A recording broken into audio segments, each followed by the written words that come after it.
Bonjour chers frères et sœurs. Bonjour ma sœur.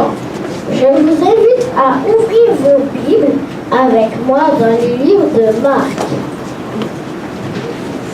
au chapitre 9, et nous lirons les versets 33 à 37. Marc 9, versets 33 à 37. Non, t'as pas.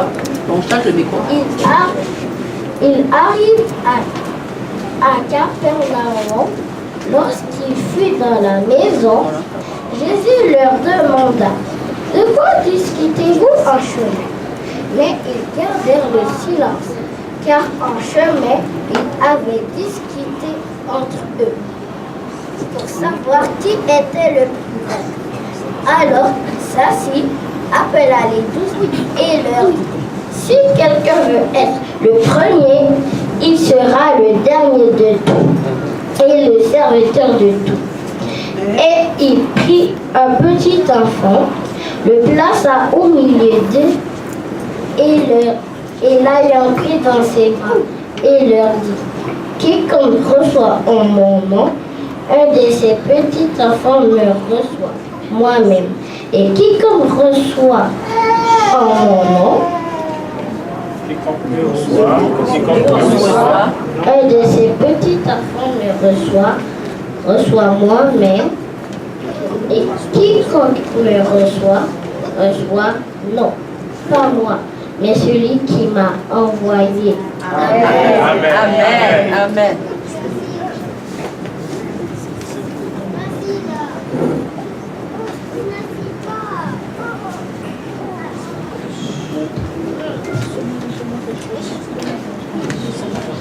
Je suis entré ici, j'ai senti la joie. À ses pieds, j'ai trouvé sécurité.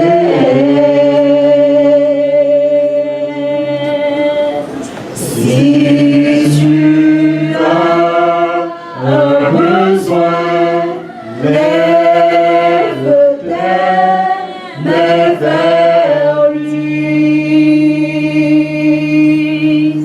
car nous tenons en sa présence en cet instant.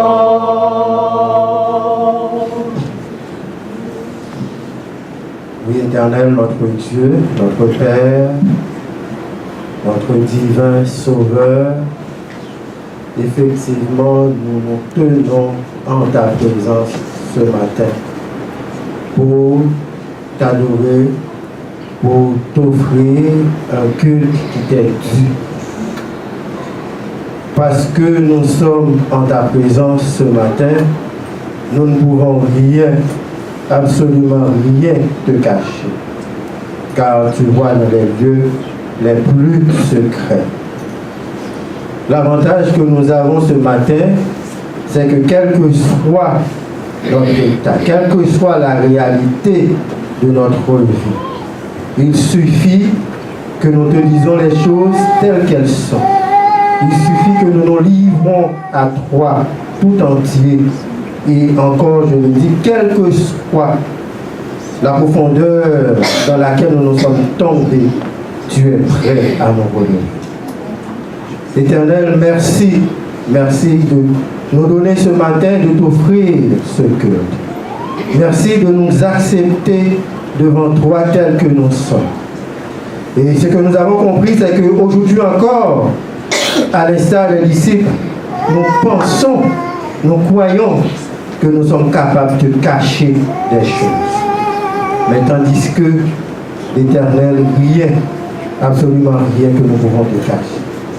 Et nous sommes, l'Éternel, à tes pieds ce matin pour particulièrement t'offrir et présenter devant toi ce culte en ton honneur, mais ce culte dirigé par les enfants. C'est un grand moment, un moment particulier dans la vie de Béthanie, ce culte dirigés par les enfants ce matin. Car nous avons compris, les enfants ont une place particulière d'Éternel devant toi.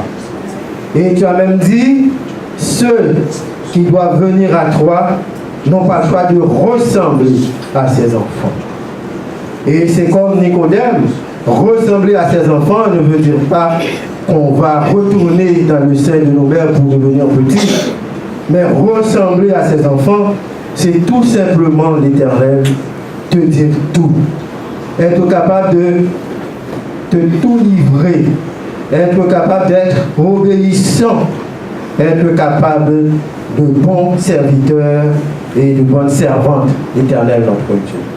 Donc nous te supplions à travers ce culte ce matin, Éternel, d'accepter les enfants de l'Éternel. Et à travers ces enfants, nous voulons t'offrir tous les enfants à travers le monde. Car nous savons que le travail doit continuer par les enfants.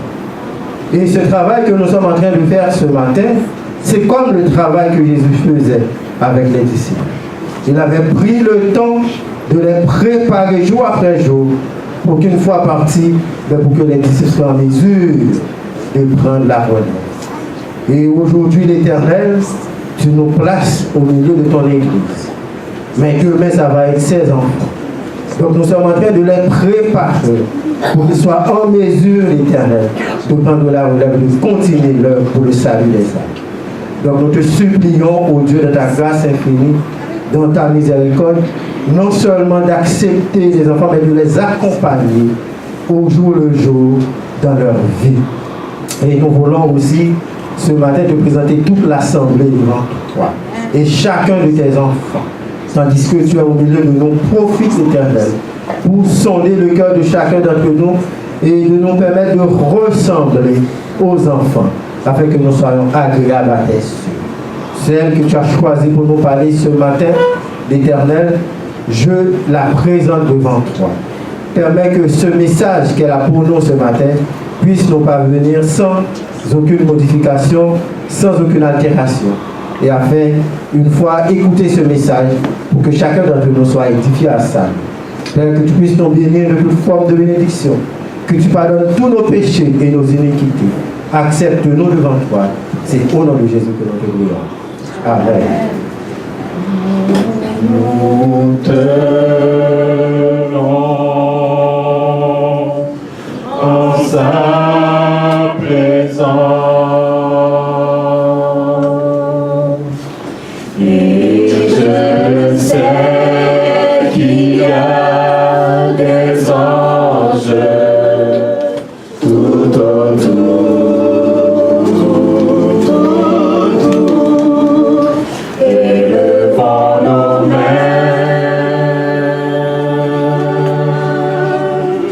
Vers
Quel est le thème de la classe enfantine? J'ai ma place dans la vie du Seigneur. Amen.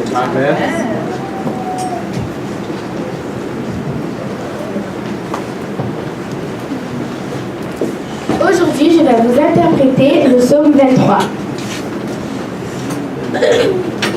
L'Éternel est mon berger, je ne manquerai de rien. Il me fait reposer dans de verts pâturages. Il me dirige près des eaux paisibles. Il restaure mon âme. Il me conduit dans les sentiers de la justice à cause de son nom. Quand je marche dans la vallée de l'ombre et de la mort, je ne crains aucun mal, car tu es avec moi. Ta houlette et ton bâton me rassurent. Tu dresses devant moi une table en face de mes adversaires. Tu induis ma tête et ma coupe déborde. Oui, le bonheur et la grâce m'accompagneront tous les jours de ma vie, et j'habiterai dans la maison de l'Éternel jusqu'à la fin de mes jours. Amen. Amen.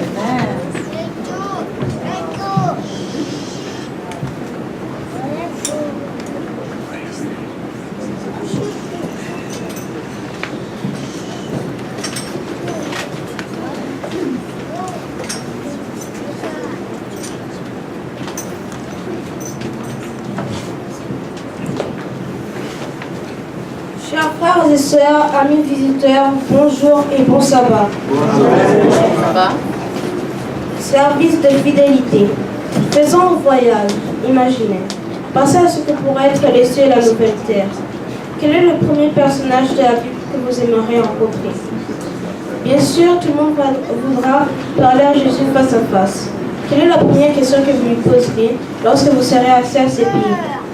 Qui est le premier membre de la famille que vous espérez voir? Je suis certain que nous aurons des questions à poser quand nous serons au paradis. En revanche, il y a une question sur laquelle beaucoup d'entre nous ne nous penchons guère. Qu'est-ce que je verrai lorsque je pourrai voir? En attendant ce jour, vous et moi avons l'occasion de présenter nos amis qui sont aveugles à Jésus grâce au programme et matériaux fournis par Christian Record Service Inc. Vous et moi, grâce à nos offrandes pour le budget mondial, aujourd'hui, nous avons l'opportunité de partager des leçons de l'école du sabbat, des études bibliques, des magazines et des livres chrétiens aux personnes aveugles. Vous pouvez également proposer des temps dans la nature grâce au camp organisé pour les aveugles à l'échelle nationale, un programme de Christian Record pour jeunes et adultes. Votre don peut faire démarrer ou soutenir le voyage spirituel d'une personne aveugle. Imaginez ceci: le ciel, la nouvelle terre et le temps passé avec notre Sauveur, en voyant et en expérimentant une nouvelle vie avec une vie parfaite et encore transformée et restaurée.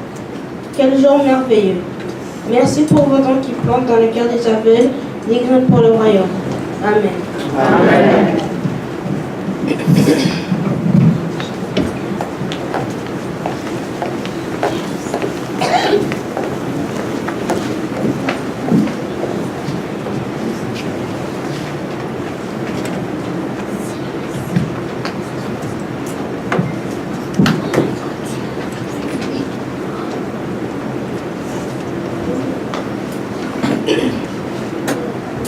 Où est ton trésor?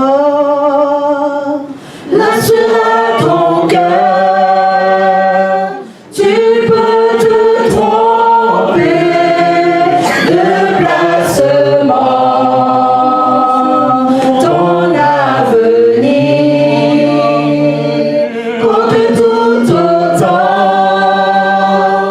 Prends donc le temps d'y songer. Suffit pas pour nous rendre heureux. Il faut d'autres trésors pour combler nos vœux. Si tu n'as soif que d'or, prépare tes yeux. Tu apprendras un jour qu'on achète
pour l'argent que tu nous as donné pour faire ton Christian Record Inc. Pour les aveugles. Donne-leur ce qui leur manque. S'il te plaît, Jésus, soigne-les. Fais-leur rendre leur vue. Donne-leur la santé, la bénédiction. Je sais que nous savons tous que tu es avec eux, que tu vas les soigner, Jésus, s'il te plaît. Fais que cet argent puisse servir à bon report et non à d'autres recours. Merci. À d'autres recours qui ne serviront pas. Merci Jésus. Amen. Amen.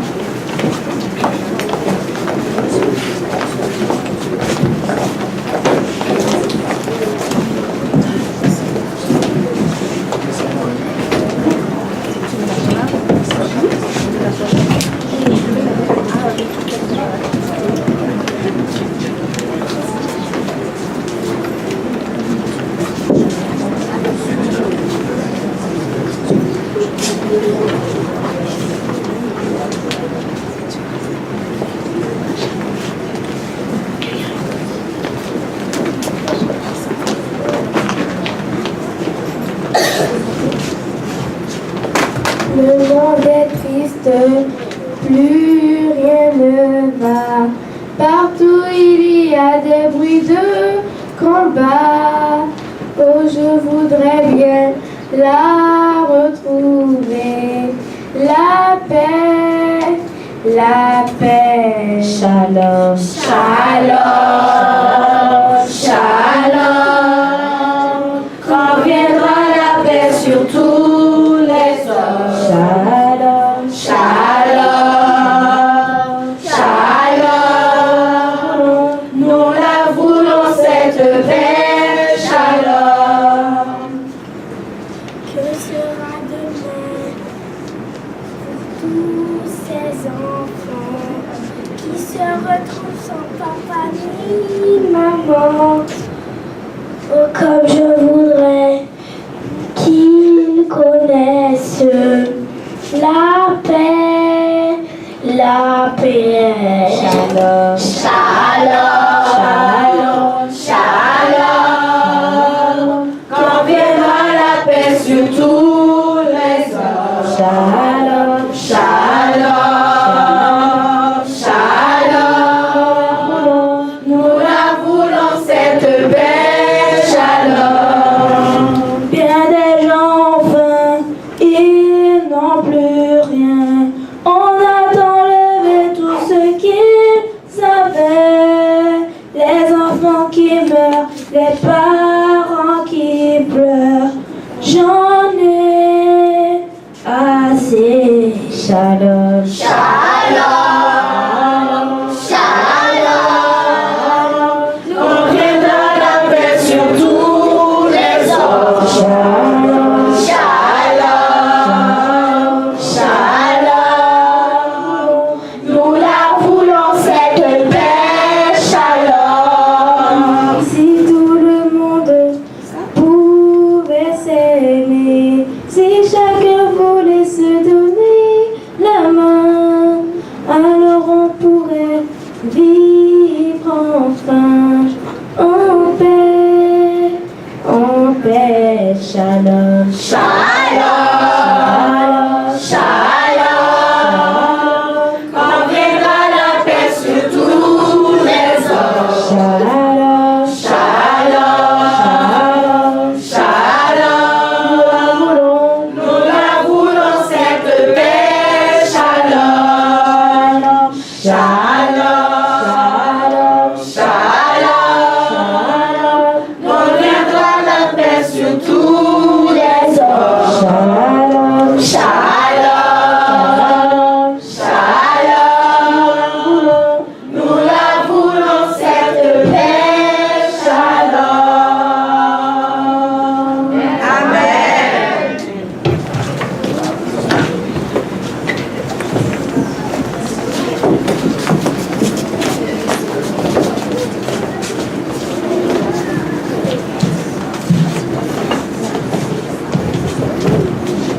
Amen.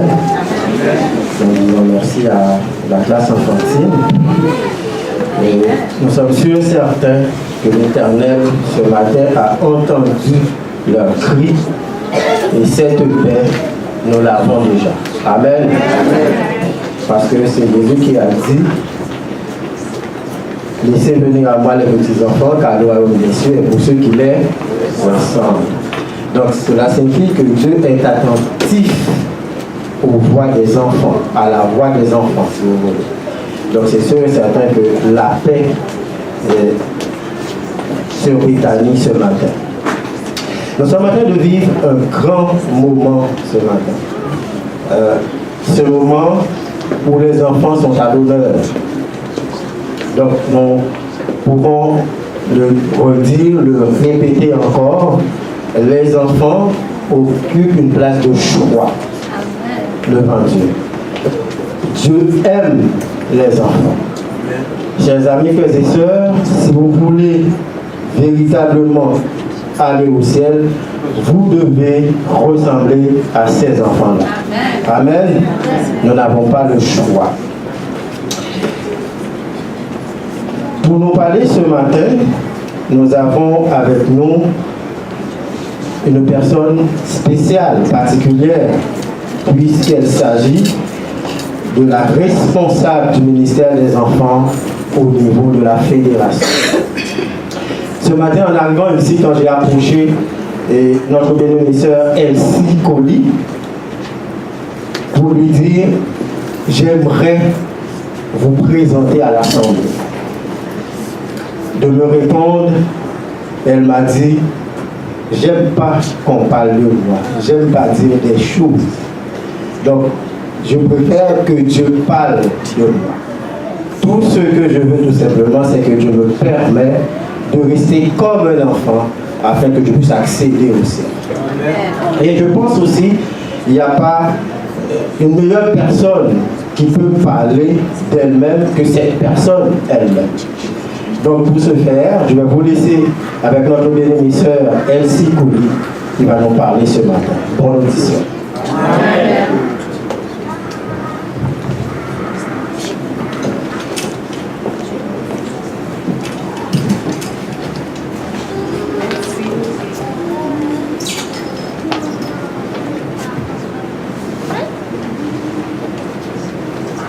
Pour me présenter, alors je veux bien vous dire que je ne suis ni francophone ni anglophone.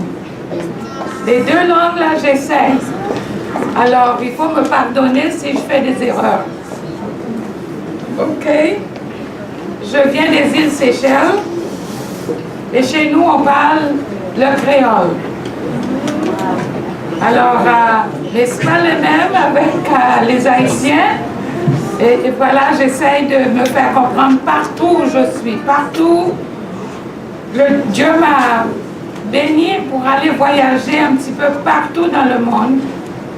Où je suis, j'apprends un petit peu de la langue. Et là, je peux me communiquer avec les gens.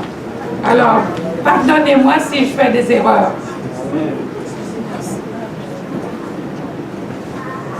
Je félicite les enfants pour un bon programme ce matin.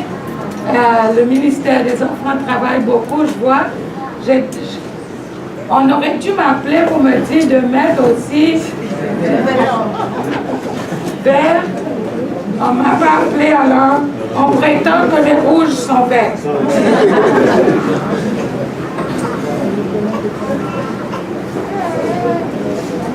On va prier avant que je parle. Merci Seigneur pour l'occasion que tu m'as donnée ce matin pour parler un petit peu. Je me sens un petit peu stressée. Je ne suis pas francophone. Mais Seigneur, éclaircis toutes choses pour moi. Que ton Saint-Esprit règne parmi nous aujourd'hui. Au nom de Jésus. Amen.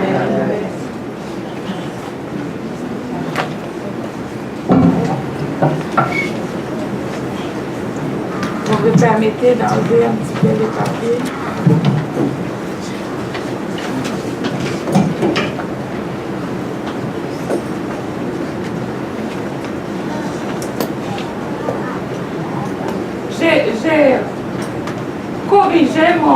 le titre de mon sermon pour dire « Servir tout au nom de Jésus ».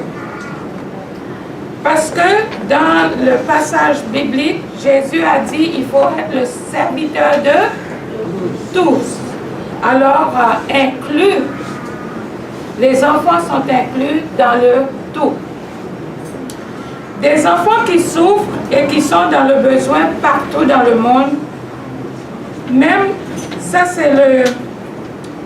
ça on voit partout qui arrive dans le monde, les enfants, presque tous les enfants souffrent dans le monde. Même sans compter les peines qui sont les fausses couches et le génocide qu'est l'avortement qui n'ont pas été comptabilisés dans les statistiques. Les statistiques de la Fédération sont douloureuses à entendre. Chaque jour, 14 millions d'enfants nés à terme meurent avant de pouvoir atteindre l'âge de 5 ans.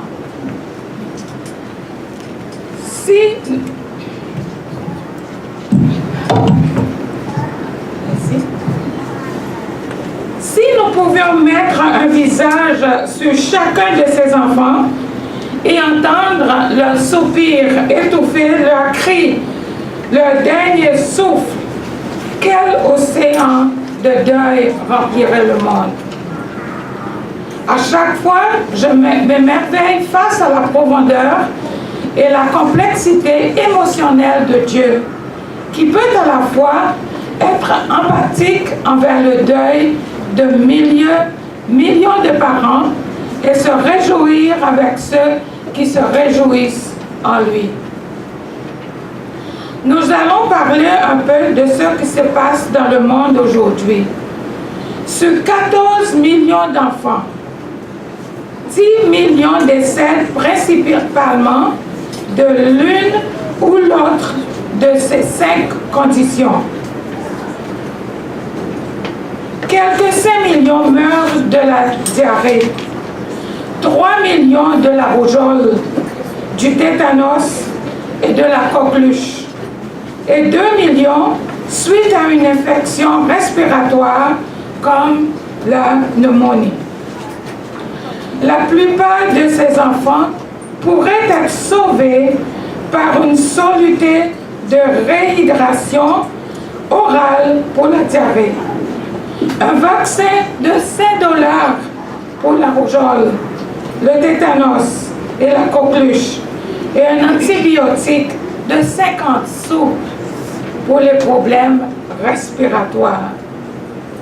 Mais bien évidemment, la grande majorité de ces enfants sont désespérément pauvres et privés des bénédictions médicales que nous prenons pour acquis. Près de 800 000 millions de personnes vivent dans la pauvreté absolue. 70 millions d'entre eux vivent sur le seuil de la famine. Quelques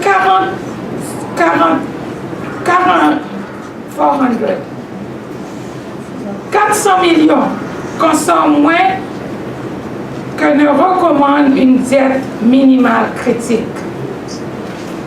La moitié des enfants vivent dans la pauvreté la plus absolue, meurent avant l'âge de 5 ans. Est-ce qu'on est au courant de tout ça? Non. On n'est pas au courant. Mais regarde un petit peu dans l'Afrique. Regarde un petit peu même partout dans le monde. Il y a des enfants qui meurent avant l'âge de 5 ans. Plus de 100 millions d'enfants souffrent constamment de la faim. On apprend de la famine, oui. On connaît quoi la famine.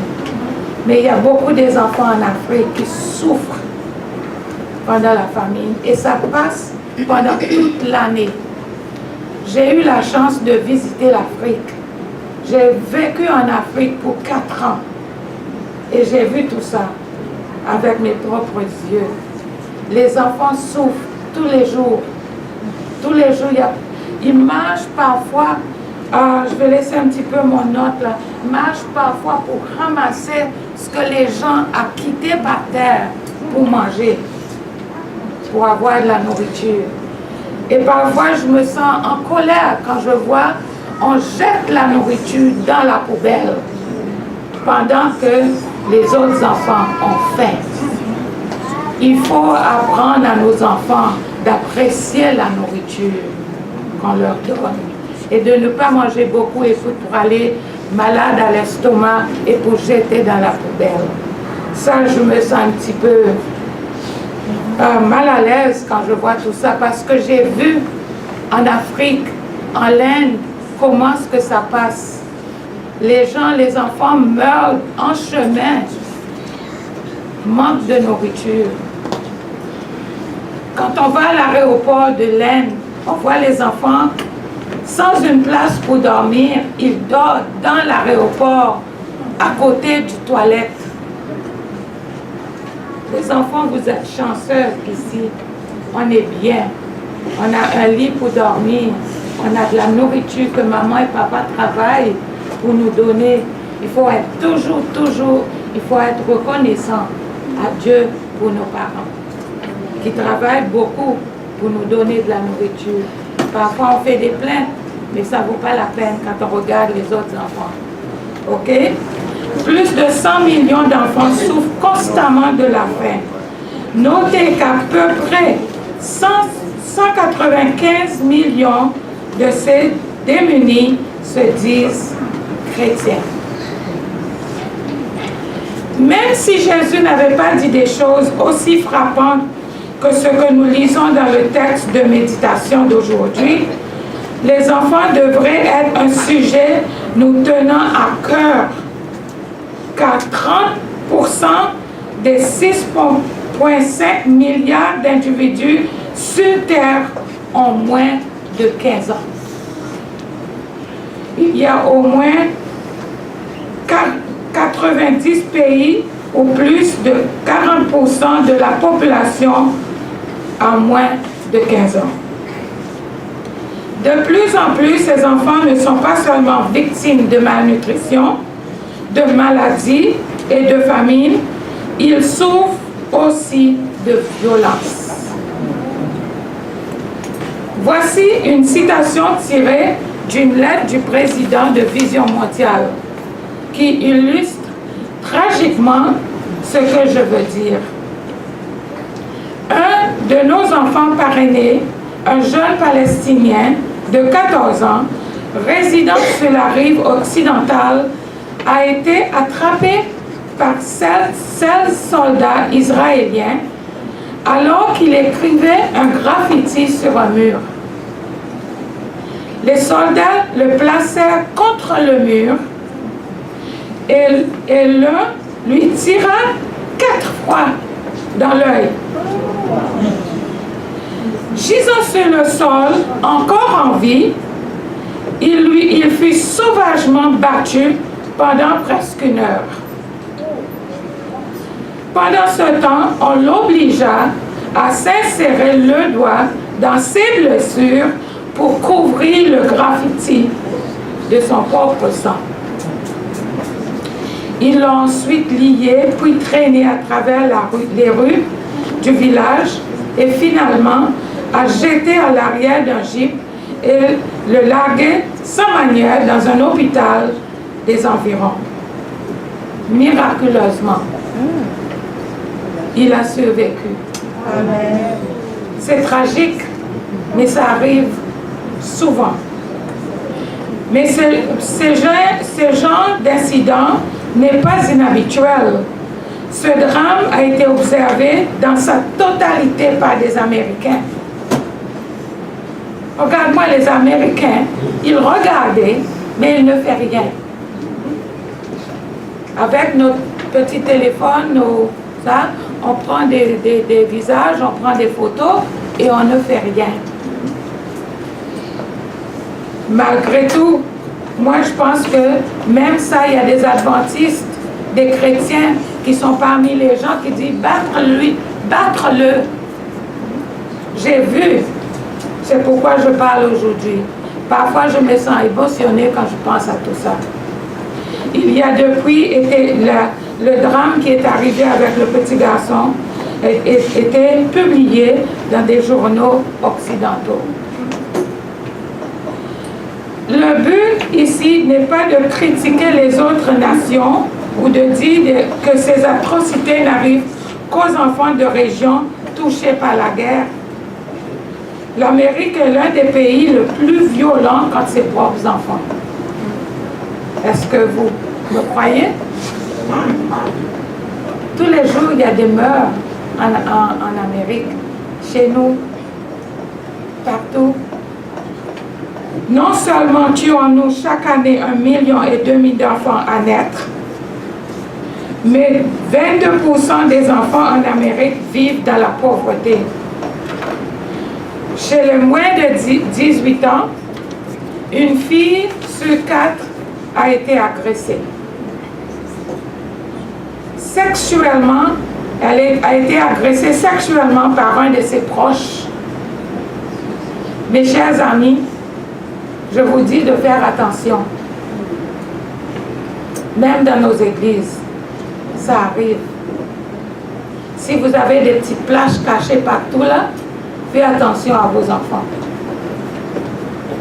Ça arrive partout. Ça peut arriver ici. Merci, merci. Mais ça arrive. Et ça peut arriver. Je me sens un petit peu... parfois, je vois que les enfants sortent toutes seules pour aller dans la toilette ou pour marcher un petit peu dehors. Mais les parents sont tellement occupés à parler, à étudier la Bible, qu'ils ne voient pas que ces enfants ont sorti et qu'ils marchent dehors. Ce n'est pas le temps de laisser nos enfants seuls. Il faut surveiller nos enfants. Quand un enfant est agressé sexuellement, elle vit avec ça toute sa vie. Ça ne sort jamais. Dieu pardonne les gens qui font ça. Dieu essaye de s'occuper de la fille pour retirer les peines. Mais quand elle voit quelqu'un d'autre, que ça arrive à quelqu'un d'autre, ça retourne. Ça revient, les douleurs. Il faut faire attention, mes amis. Le foyer américain est un lieu de moins en moins sûr pour les parents, pour les enfants. Et il n'y a pourtant pas de meilleur endroit. Voilà pourquoi, en tant que famille de Dieu, nous devons créer un environnement sécuritaire pour nos enfants. Amen. Je vais maintenant utiliser les paroles du Seigneur Jésus, sa parole qui a autorité absolue sur tous les chrétiens et nous montre comment vivre de manière significative, nous explique pourtant pourquoi tant d'enfants souffrent d'abus et de négligence. Dans notre texte de méditation, Jésus a dit 2 choses très puissantes qui transformeront notre manière de percevoir nos enfants. Entre ces 2 énoncés, l'un mentionné au verset 35 et l'autre au verset 37, Jésus prend un véritable petit enfant auprès de lui. Écoutons ces 2 énoncés que Jésus a dit et voyons que c'est l'enfant à avoir à chacun d'eux.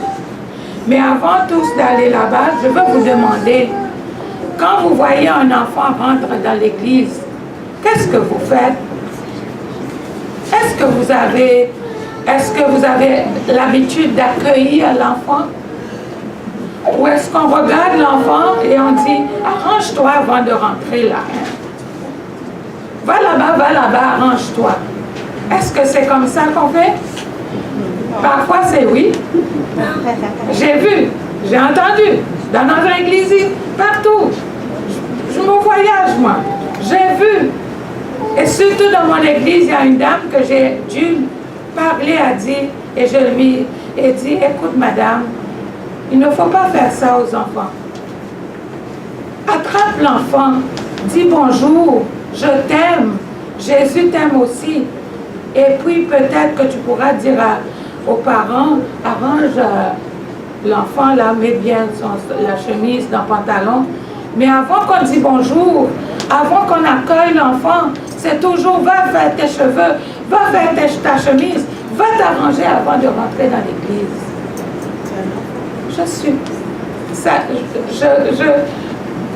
Parfois je suis tellement en colère et je frappe les pieds, je dis comment tu dis ça à un enfant? Et puis c'est comme ça que ça arrive. Et parfois l'enfant a peur de rentrer dans l'église. Parce qu'il pense toujours, qu'est-ce qu'il va me dire aujourd'hui? Oui. Et parfois on demande, pourquoi l'enfant ne dit pas bonjour? Il n'est pas poli en ce moment-là. Les enfants ne sont pas polis. Mais est-ce que nous autres on dit à l'enfant bonjour? Comment ça va?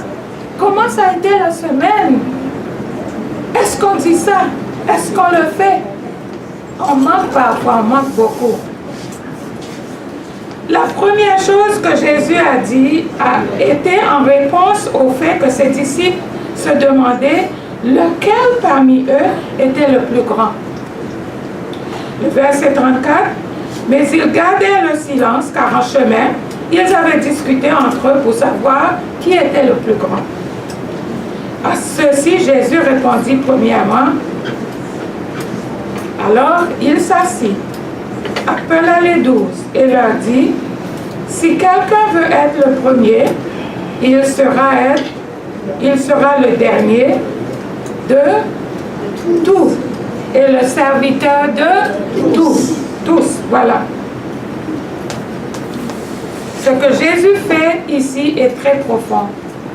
Il reconnaît dans la recherche des grandeurs de ses disciples quelque chose d'originellement bon, devenu laid et déformé par le péché.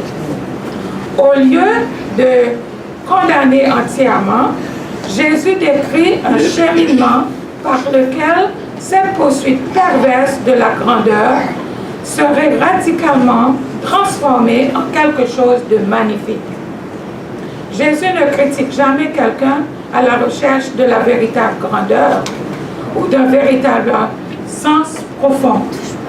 Je crois que c'est parce qu'il nous a créés pour être grands et profonds, pour qu'à la fin de nos vies, nous puissions sentir que nos jours étaient bien utilisés, bien investis.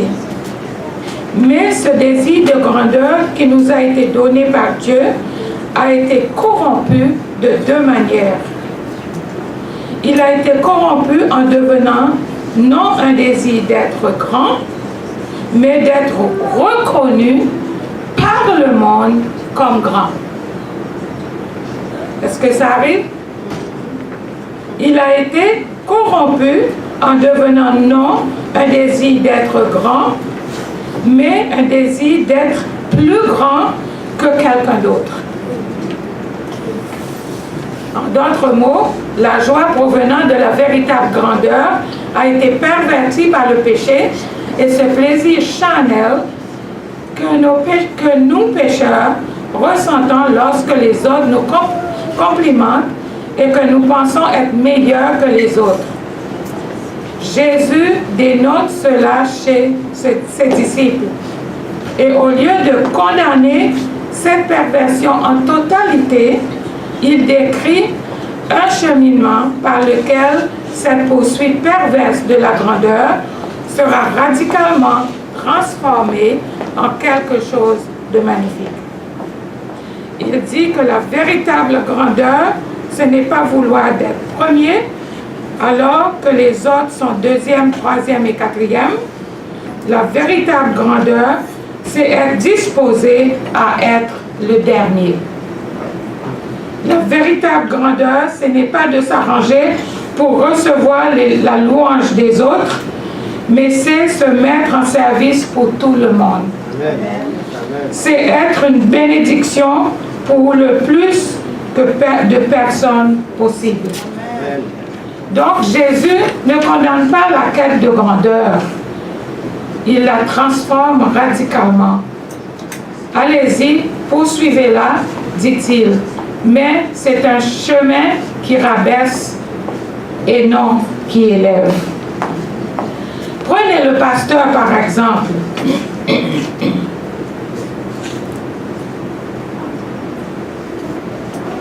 On ne mesure pas leur succès par le nombre de personnes venant à l'église, le nombre de livres qu'il a écrits, le nombre de conférences qu'ils ont données ou le nombre de stations de radio qui diffusent leurs programmes.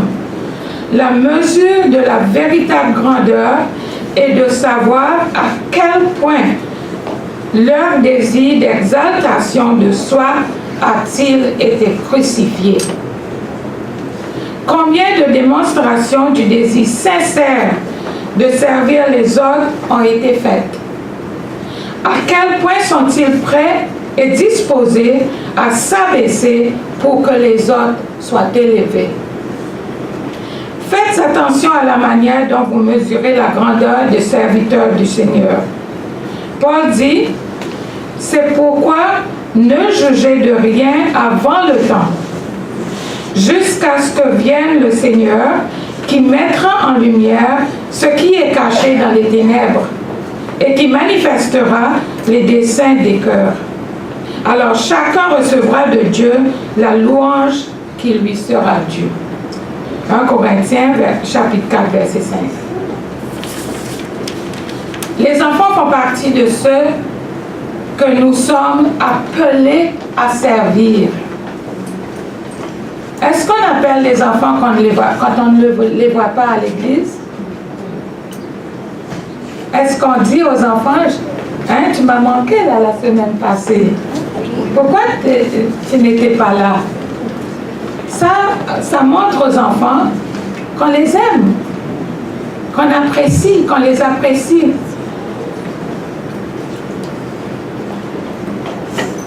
Et pourquoi Jésus a pris un enfant, le plaça au milieu de ces gens-là, et après l'ayant pris dans ses bras, d'abord, il place l'enfant au sein du groupe.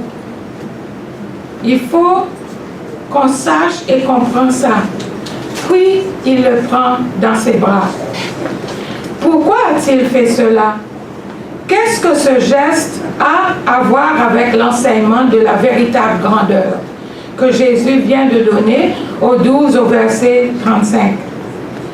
Le point est si évident que Jésus n'a pas besoin de le dire. Le point est que les enfants font partie de tout. Du verset 35 leur dit, si quelqu'un veut être le premier, il sera le dernier de tout et le serviteur de tout. Voici par exemple un enfant. Je prends cet enfant dans mes bras pour vous montrer que si vous voulez être grand, si vous voulez être premier, vous devez servir les enfants. Vous devez prendre du temps pour les enfants. Vous ne devez pas les regarder de haut ou les mépriser. Vous ne devez pas dire que c'est tout simplement le travail de la femme. Est-ce que j'entends un amen? Les femmes? Amen. Hein? Amen. Faut dire amen. Moi, j'avais 2 filles. Et le temps pour se réveiller le soir, c'était moi. Pour changer les enfants, c'était moi. Quand les enfants, peut-être un petit accident est arrivé, on fait quelque chose dans le culotte, voilà, c'est toi. Change l'enfant. C'était toujours comme ça. Mais je remercie Dieu que mes enfants sont grands maintenant, mes 2 filles, et sont bien. Et je remercie Dieu pour la vigueur et l'énergie et le courage pour le faire, parce que de temps à autre je voulais dire quelque chose, là ça échappe parfois, mais non, j'ai gardé, j'ai fait ça, j'ai fait tout pour mes enfants, même pour amener à l'hôpital, c'était le travail de la femme. Et vous les hommes, si vous voulez être grands, vous ne dédaignerez pas le travail de la pouponnière. Vous prierez de tout votre cœur pour l'enseignement primaire. Vous considérez sérieusement diriger un club de garçons ou de fillettes. Ce n'est pas toujours le travail des femmes. Oui? Vous vous assurerez de combattre et vaincre l'infanticide. Pourquoi Jésus illustre-t-il son point à propos du service avec un enfant? La conversation n'était pas au sujet des enfants. Pourquoi Jésus amène-t-il cet élément? La réponse est qu'il n'y a pas d'avantage politique à servir les enfants. Les enfants ne peuvent pas tourner et nous dire « Ah, bravo, tu as bien fait. Hein? Tu m'as donné un encouragement, bravo, tu as bien fait. » Ils ne peuvent pas voter et ne peuvent pas faire des discours démontrant à quel point vous êtes serviable. Excusez-moi, c'est de l'allergie. C'est pas contagieuse. C'est seulement de l'allergie. En fait, ils prennent pour acquis le fait qu'ils nous prendraient.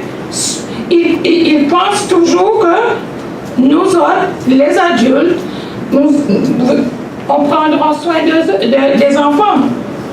Ils font peu de cas du fait que vous investissiez votre vie en eux. De plus, les enfants prouvent plus clairement que n'importe qui, si vous êtes véritablement grand, si vous vivez pour servir ou si vous vivez pour être acclamé. Ils démontrent comment les pauvres, les extropiés, les boiteux et les aveugles le prouvent également. Notons maintenant la deuxième chose que Jésus a dit qui vient de manière inattendue. On aurait pu s'attendre à ce qu'il développe le point mentionné au verset 35 et qu'il l'applique aux enfants. Quelque chose comme « Voici maintenant un enfant, la personne que les hommes délaissent le plus dans notre société. » Vous savez qu'en Inde, on fait ça, hein? S'il y a trop d'enfants, on les tue. La personne pour laquelle les hommes n'ont pas de temps. La personne qui, selon vous, ne vaut pas la peine qu'on lui consacre du temps. Maman, es-tu là? Allez, le devoir là pour l'école, c'est maman. Moi, j'ai été travailler toute la journée. Eh bien, je veux vous démontrer que les enfants ont besoin de votre temps. Tous les enfants ont besoin d'un papa, d'un père, et que vous servez. Lorsque vous recevez l'un d'eux et que vous servez l'un d'eux, vous servez quelqu'un qui a autant de valeur qu'un empereur de Rome. Mais ce n'est pas ce que dit Jésus, hein? Jésus détourne l'attention de la valeur de l'enfant pour l'attirer vers la valeur de Dieu. Voilà ce qui est si différent à propos de Jésus et de la Bible. Ce qui diffère même de beaucoup de nos défenseurs de christianisme. Jésus dit, « Quiconque reçoit en mon nom un de ces petits-enfants me reçoit moi-même. » Est-ce qu'on peut répéter ça tous ensemble? Quiconque reçoit en mon nom un de ces petits-enfants me reçoit moi-même. Et quiconque me reçoit non pas moi, mais celui qui m'a envoyé. Il y a deux choses essentielles dont on doit tenir compte lorsqu'on prend soin des enfants. La première, est-ce que je fais ça au nom de Jésus? Quiconque reçoit en mon nom un de ces petits-enfants. Servir les enfants d'une manière ou d'une autre, sans que ce soit au nom de Jésus, n'accomplit pas la volonté de Jésus. Parfois, on nous demande de s'occuper des enfants à l'église. Voilà, c'est voilà, je te donne ça, on te met là pour occuper des enfants, sans même expliquer qu'est-ce que je dois faire, c'est quoi mon travail avec les enfants, qu'est-ce que je dois faire pour mieux servir les enfants. Et les gens se sentent pas bien, pas bien. Et après quelques mois, là, ils disent, je ne peux plus, je laisse. Mais si au début, on partage ce que Dieu a dit, servir les enfants en mon nom, je vais vous dire combien de temps que je travaille avec les enfants. Je commençais mon travail comme professeur, et puis j'étais jeune, j'ai dit non, je ne peux pas. Non, je quitte. Je vais chercher d'autres choses. Oui, je suis allée travailler avec une compagnie aérienne. J'étais contente, j'étais bien, mais ça manquait quelque chose dans ma vie. Quelque chose de très important. Parce que ça me manquait de Jésus. Alors là, j'ai dit, écoute, ma mère m'a grandi comme adventiste. J'étais chrétienne. J'allais à l'église les samedis. J'aimais tout ce que je faisais à l'église, les chants.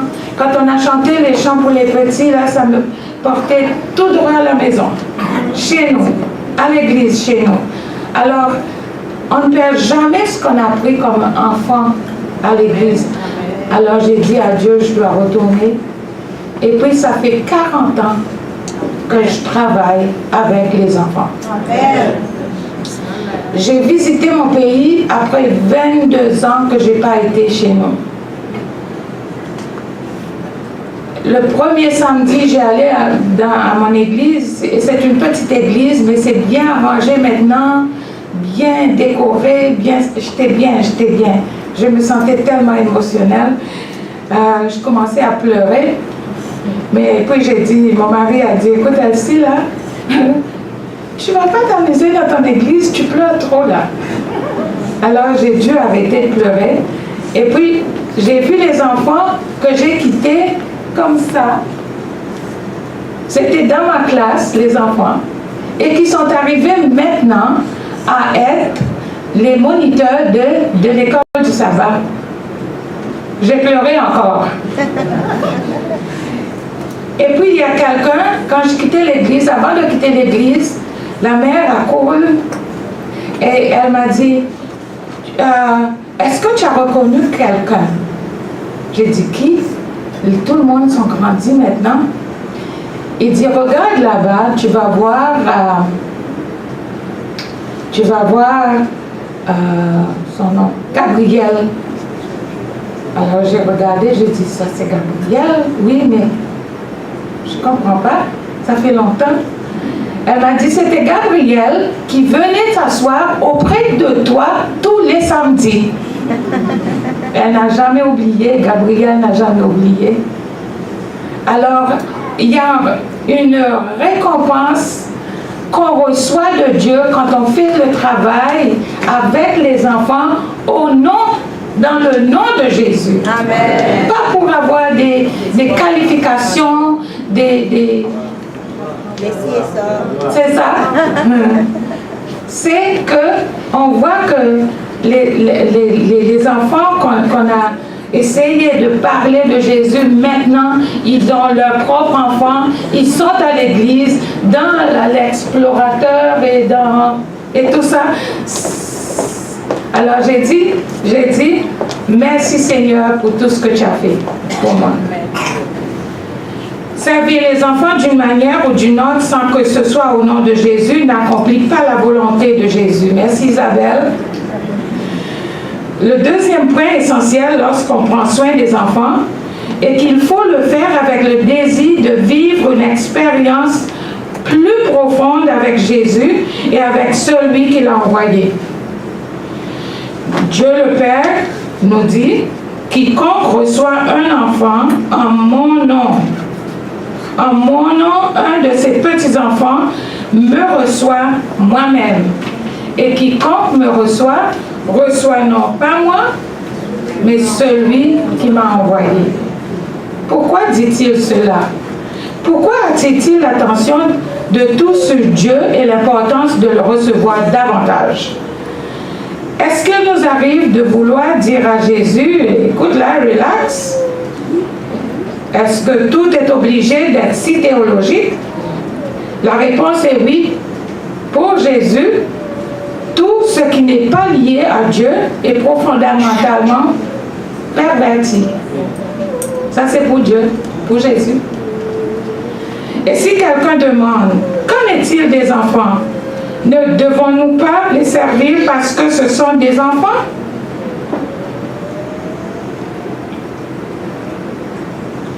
Voici sans doute la réponse de Jésus. La meilleure manière de servir un enfant est de le recevoir et d'en prendre soin, de passer du temps avec lui, de le réconforter, non en son nom, mais au nom de l'humanité, de prendre du temps avec lui, de le réconforter, mais non en son nom propre, ni au nom de l'humanité, de la bonté ou de l'avenir de la nation, mais au nom de Jésus, le Fils de Dieu vivant. Et vous servirez mieux l'enfant si vous le recevez, non parce que votre joie est en lui, mais parce que votre joie est premièrement et utilement en Jésus. Pourquoi est-ce la meilleure manière de servir? Parce que la bénédiction la plus importante qu'il puisse donner à un enfant est la présence tout satisfaisante de Dieu dans sa vie. Et croyez-moi, on le ressent plus qu'on ne l'apprend. Et c'est la raison pour laquelle il faut les servir et les guider de cette manière, au nom de Jésus. Amen. Mettons maintenant ensemble les deux énoncés prononcés par Jésus. Jésus a dit, si quelqu'un veut être le premier, il sera le dernier de tous et le serviteur de tous, et des enfants en particulier. Puis au verset 37, il dit, si vous recevez un enfant en mon nom, vous recevez Dieu. En d'autres termes, lorsque je vous appelle à être le serviteur de tous, en incluant les enfants, je ne vous appelle pas à un sacrifice héroïque. Je vous appelle à cesser de pourchasser les louanges passagères des hommes et à rechercher Dieu. Arrêtez d'essayer d'être loué pour votre service auprès des hommes et recevez plutôt Dieu par le service auprès de nos enfants. Amen. Que voulez-vous? Est-ce que vous voulez la louange des hommes? Que préférez-vous? La louange des hommes ou Dieu? Je vais vous demander, mes chers amis, aujourd'hui, si on prend un travail, un poste dans les églises, il faut être à genoux tous les jours avant de dire oui. Il faut demander à Dieu, est-ce que c'est ça que tu veux pour moi? Est-ce que les enfants vont voir Jésus quand je suis devant les enfants? C'est ça les questions que vous devez demander. Priez, demande à Dieu, est-ce que ça que vous voulez pour moi? Il va vous répondre. Si c'est oui, prenez et dis merci à Dieu. Ce que je veux faire toujours en ton nom. Si vous voulez Dieu dans votre vie, commencez par servir les enfants. Vous allez voir l'innocence des enfants. Ils parlent toujours la vérité, les enfants. Si on le demande, est-ce que je suis belle? Si je ne suis pas belle, ils vont me dire, non, je ne pense pas. Si je suis bien habillée, ils vont me dire, ah, oui, mais je n'aime pas. J'aime l'innocence des enfants. Et c'est pourquoi, quand je regarde les enfants, j'ai toujours un mot d'encouragement pour eux. Si vous voulez Dieu dans votre vie, commencez par servir nos enfants. Ils ne vous loueront pas, mais ils se souviendront de ce que vous aurez fait pour eux. Et après, ils traiteront leurs enfants de la même manière. Que Dieu vous bénisse tous et que le nom de Dieu soit loué dans cette église. Merci. Amen.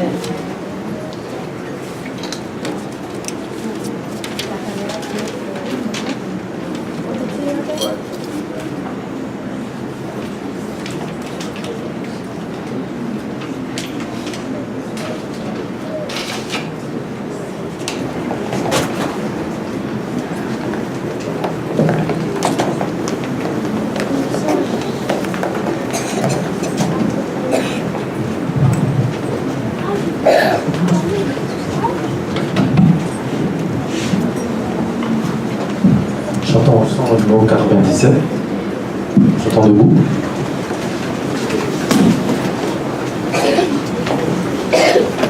Jésus est notre ami suprême. Oh, quel amour! Mieux qu'un tendre frère, il nous aime. Oh, quel amour! Ici, famille, amis, tout passe, seul il demeure, et dans sa grâce, de nous jamais il ne se lasse. Oh,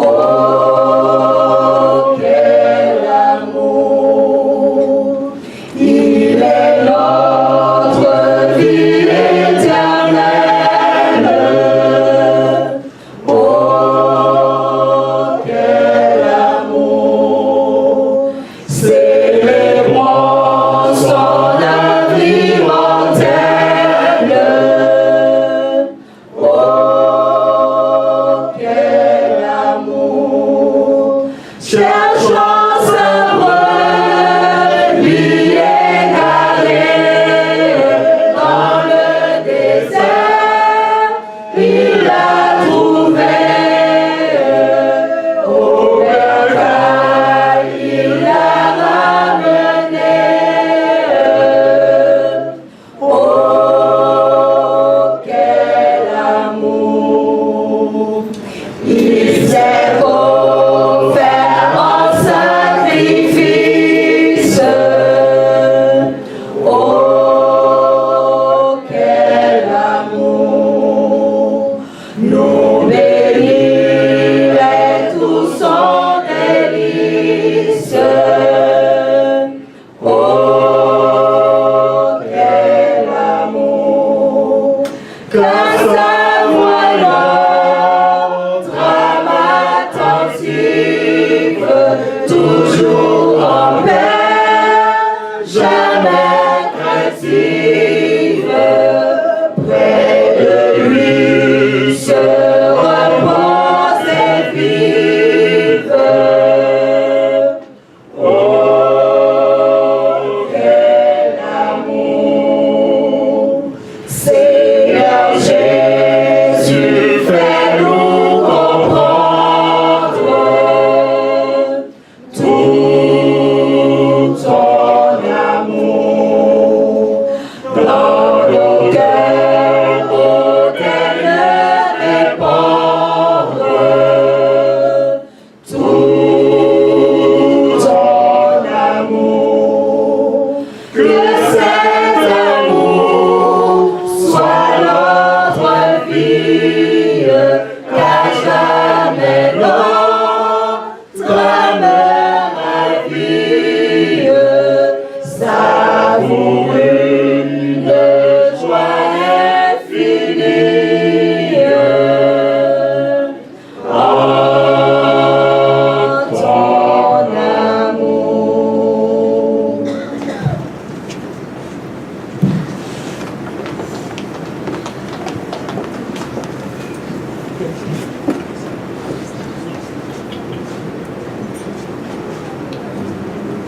Seigneur Jésus, nous te remercions pour ce message que tu nous as donné ce matin. Nous te remercions, Seigneur, pour ce que les enfants ont pu faire ce matin. Nous te demandons de les bénir et de plus en plus, Seigneur, qu'ils grandissent en ton nom et qu'ils deviendront des serviteurs pour toi. Nous te demandons maintenant, Seigneur, de nous accompagner pendant l'après-midi et que tout ce que nous faisons, tout ce qui va se passer ici cet après-midi va être dirigé par toi et pour ton nom. Nous te demandons ces grâces au nom de Jésus. Amen. Que l'Éternel nous bénisse et qu'il nous garde, que l'Éternel fasse luire sa face sur nous et qu'il nous accorde sa grâce et qu'il nous accorde sa grâce. Que l'Éternel tourne sa face vers nous et nous donne la paix. Que l'Éternel tourne sa face vers nous et nous donne la paix.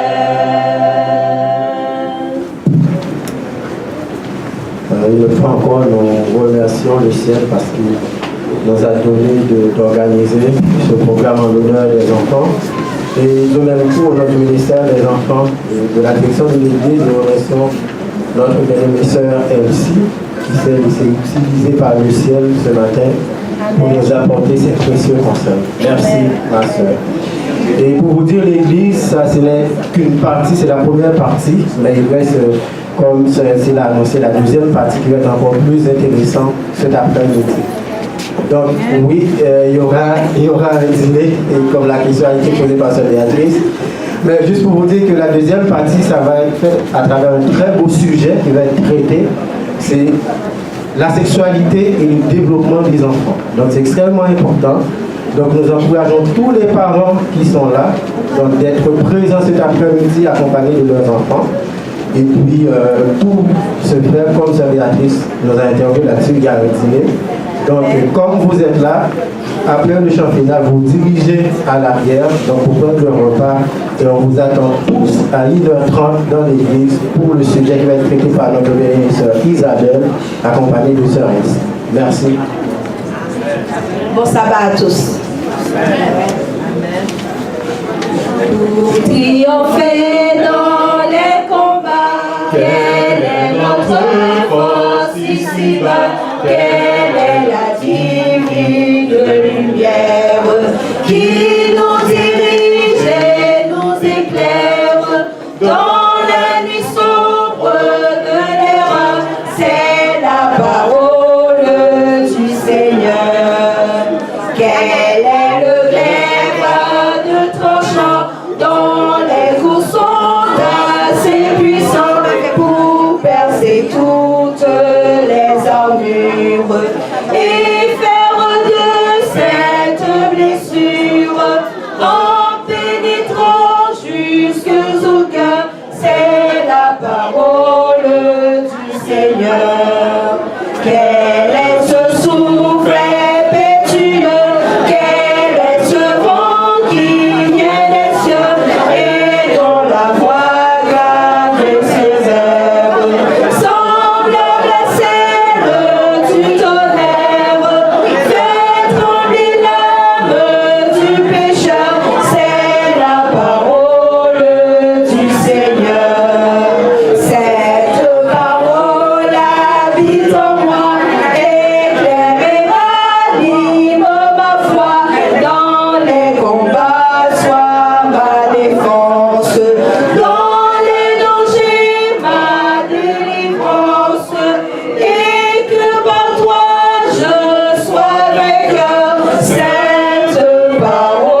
Ainsi